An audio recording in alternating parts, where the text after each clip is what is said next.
C. Joseph Vijay எனும் நான்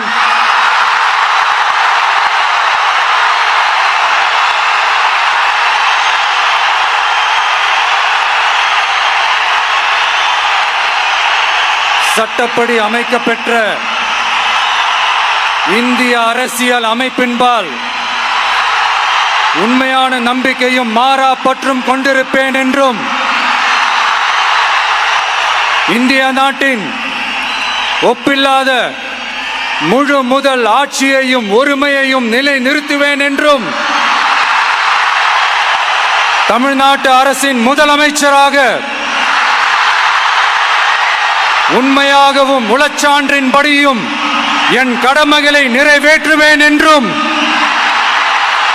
அரசியல் அமைப்பிற்கும் சட்டத்திற்கும் இணங்க அச்சமும் ஒருதலை சார்பும் இன்றி விருப்பு வெறுப்பை விலக்கி பலதரப்பட்ட மக்கள் அனைவருக்கும் நேர்மையானதை செய்வேன் என்றும் ஆண்டவன் மீது ஆணையிட்டு உறுதிமொழிகிறேன்.